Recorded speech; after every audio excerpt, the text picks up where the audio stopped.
Saudações, Dux e Duqueses Tricolores. Quem fala é Duque Tricolor para mais um Flupress, análise da Flupress. É isso mesmo? Esse aqui vai ser uma série de dois Flupress que aconteceram, né? Ambas após a derrota de jogos importantes, né? Como pelo Brasileirão, que a gente poderia ter continuado ali na zona de degola, mas não na zona de rebaixamento, e o outro é justamente sendo derrotado. Então, entenda uma coisa: primeiro você vai ver esse vídeo, depois você vai ver o outro, e no outro eu vou fazer também a mesma coisa. Você vai ver o antigo e depois o após desse.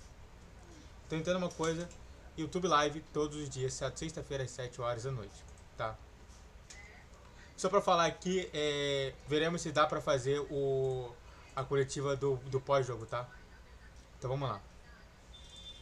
Flupress, com ele vai cair, por Dedé Moreira. Bom, e aí ele coloca a cara do Felipe Melo. Eu só quero deixar claro algumas coisas importantes, tá? Primeira coisa, a gente tem que entender que que esse texto ele vai ser dirigido por um cara que é de esquerda, por um cara que é de direita. Eu acho que a gente tem que considerar isso daí, porque se a gente não analisar dessa forma, a gente vai acabar analisando da forma mais errada possível. E segundo, se a gente não analisar da maneira que tem que ser analisada, vai ficar completamente confuso, tá bom? Então vamos nessa. Dispensado pelo Palmeiras, o Abel Ferreira está longe de ser burro e com um dos maiores salários do elenco, chegou ao Fluminense em 2022. O cartão de visita se deu ainda na chamada pré-Libertadores. Vamos com calma, ele é só posicionado justamente tudo isso. Então ele começa dessa forma. O Fluminense foi jogar no Paraguai e tomou o vareio de bola do limitado Olímpia. Trazido para ser um dos líderes do elenco, não conseguiu ajudar o time em um momento algum a ter o controle mínimo daquele jogo. E foi um dos que perdeu o pênalti que eliminou o Fluminense.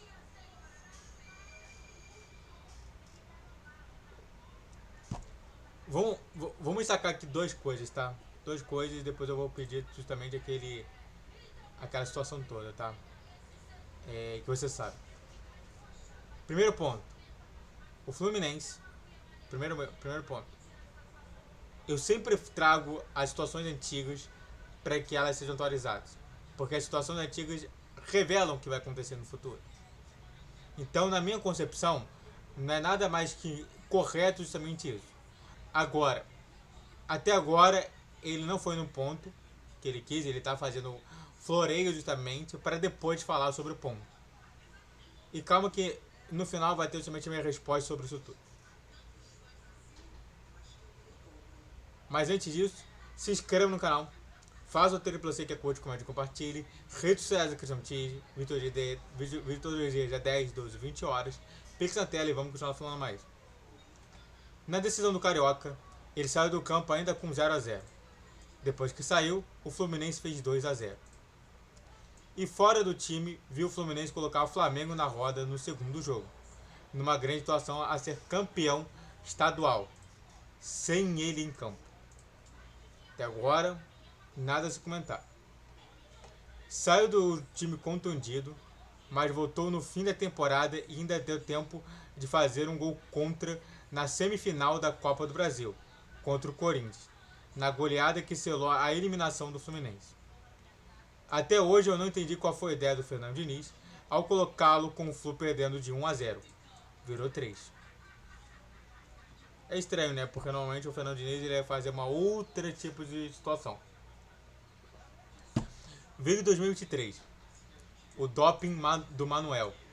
O problema de aposta com o Vitor Mendes e o Diniz deu nova oportunidade. Na estreia da Libertadores, ele não passou em branco.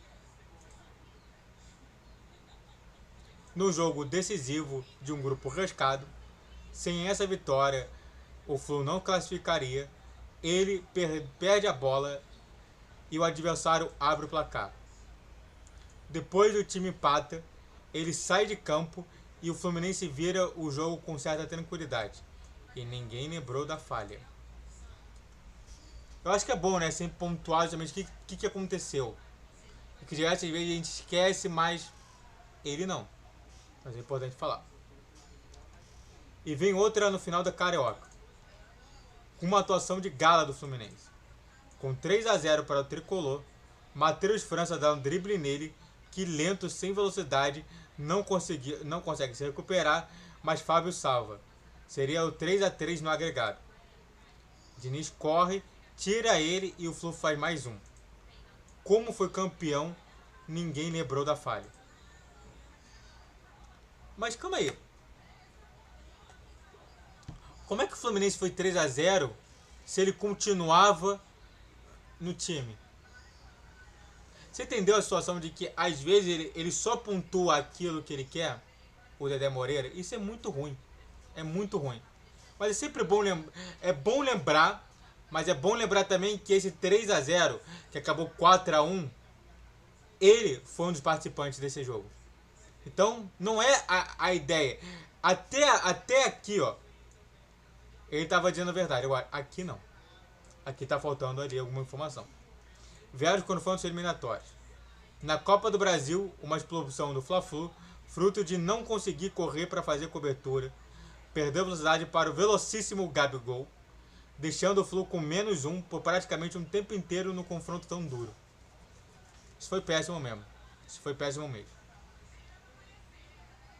Mas tem que se lembrar também que esse foi o jogo que também todo mundo reclamou por conta do Daronco, tá? Então não pode reclamar do Daronco. E vê a Libertadores. Oitavas de final. O primeiro tempo dele na Argentina é uma calamidade. 1-0 Argentinos Júnior e ele sai de campo. Sem ele, o Flu empata. Ainda mais com -1, tá? A gente tem que contar que aqui teve -1, que foi justamente o Marcelo. Mas é importante falar. No Rio, ele também sai com 0-0. Sem ele, o Flu faz 2 e classifica. Como classificou, ninguém lembrou das falhas. Tudo bem. Até agora, somente aquele erro ali inicial, mas tudo bem. Quarta de final, Olímpia. No Maracanã, o time paraguaio não atacou praticamente. Mas, ainda assim, sem ele em campo, o Flu aumenta a vantagem, que era de 1-0. Em Assunção, enquanto ele estava em campo, o jogo estava 1-1 com o Flu, de novo com muita dificuldade, como ocorrera há pouco tempo, mais de um ano. Substituído, jogo controlado 3-1, e ninguém lembrou disso. Só para falar aqui, em que ele não comenta, é que a regra do Fernando Diniz é que toda hora que ele não conseguia o resultado que ele queria, ele tirava um zagueiro. E não tinha como tirar o Nino. Não tinha. E o Nino sempre ficava no Fluminense, eu sei. Até agora ele não falou algumas coisas que estavam acontecendo, mas está faltando. Mas isso aqui não é uma verdade absoluta, como também não é uma mentira absoluta. Mas é uma meia verdade. E veio a cereja do bolo. A semifinal contra o Inter. Diniz precisou intervir e trocá-lo no intervalo. Tamanha quantidade de falhas de posicionamento, cobertura e combate. Ener Valencia deitava e rolava, até entregar uma bola dentro da pequena área do Fluminense no pé do equatoriano, e aconteceu. No pós-jogo deu até entrevista confirmando a péssima atuação, mas o time empatou e ninguém lembrou disso. Perfeito nessa parte. Veio o jogo no Beira-Rio, com ele o time perdendo, sem ele o Fluminense fez 2 e virou o jogo.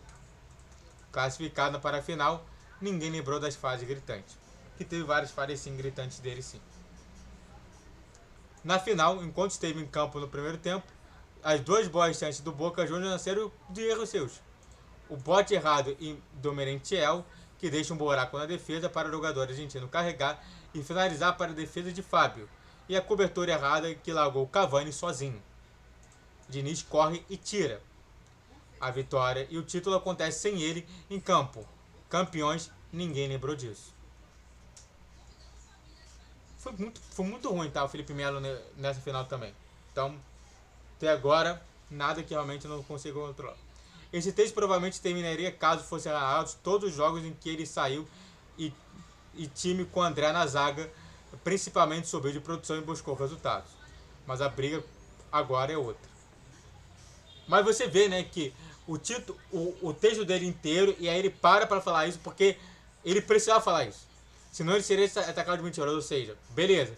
Então você se lembra que tudo isso que ninguém lembrou disso era porque André entrou na zaga. Porque o Diniz faz isso. Mas beleza. Uma eliminação fruto de erros graves é apenas mais uma eliminação. A gente está falando agora da luta contra o rebaixamento. Esse senhor estava fora quando o Fluminense se recuperava e falhou no empate do Grêmio pela Libertadores, que leva uma classificação encaminhada para os pênaltis e recoloca com erros direitos contra Juventude e Botafogo, o Fluminense de volta no Z4 brasileiro. Até quando? Palavrão. Novamente, teve erro sim contra o Juventude dele, teve erro sim contra o Botafogo, teve erro sim contra o Grêmio. Até quando o Fluminense vai submeter a um jogador que deveria estar aposentado há algum tempo? E eu falo isso. Seus defensores, não existe justificativa técnica para Felipe Melo. No campo de objetividade é lento, sem mobilidade e sem recuperação. A bola aérea ofensiva não existe. Não tem arraste, demora para fazer coberturas. 4. Seus defensores encontram adjetivos apenas no campo da subjetividade. Líder, experiente, cascudo. Essas e outras bobagens que permeiam o universo do futebol criando mitos que não existem. E eu concordo. Eu sou um dos defensores do Felipe Melo, mas calma que ainda vou falar sobre isso. Mas ele é bom de marketing. Poucos jogadores se vendem tão bem. Apareceu uma câmera e lá ele está lá proferindo um bando de frases feitas que, em tempos de agitação da sociedade, surtem efeitos. Será que ele, sendo um esquerdista, por exemplo, eu não estou falando de política, eu estou falando sobre a situação dele como uma pessoa que está vendo. Será que ele também não é afetado por isso? Porque eu vejo muita gente sendo afetada por essa digitalização. Ele não é diferente. O Dedé Moreira ele não é diferente. Felipe Melo foi alcançado a um patamar inacreditável no Fluminense, considerado a bola que não jogou. Eu até falo que ele é possivelmente um dos ídolos, mas com muitas ressalvas. Suas atuações variam entre os clamorosos citados acima e alguns jogos em que passou incólume. Com um dos maiores salários do elenco, jamais se mostrou um jogador fundamental, decisivo ou qualquer coisa que vale o que ganha. Está maior que o clube. Eu acho que assim, tem vários jogos que, se não fosse o Felipe Melo, a gente não ganharia. Será que ele não considera... Ele considera somente ponto negativo, mas será que ele não considera, por exemplo, existe pelo menos uns 3 ou 4 jogos que eu posso falar tranquilamente que, por conta dele, a gente ganhou um jogo. Até teve um jogo que a gente estava muito truncado, ele foi lá e meteu o gol de cabeça. E só teve esse gol de cabeça. Será que não teve nenhum jogo bom? Seria importante falar sobre isso. Bancado por gente que late na arquibancada, por um presidente frouxo e fã por treinadores sem peito para fazer o que tem que ser feito, o que aconteceu no sábado é um desrespeito. De fato. Ao torcedor que foi apoiar, ao Fluminense, aos seus companheiros que faziam um jogo muito honesto e de muita entrega, segurando o melhor time do país e ao treinador que já deixou claro que não quer esse tipo de risco numa saída de bola. Já deu palhaçada, né?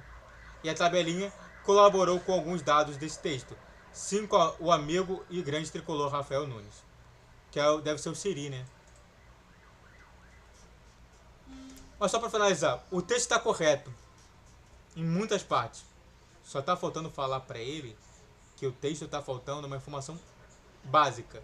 Ele também ajudou muito em vários pontos que o Fluminense conseguiu ficar na 7ª posição. Mas é só isso.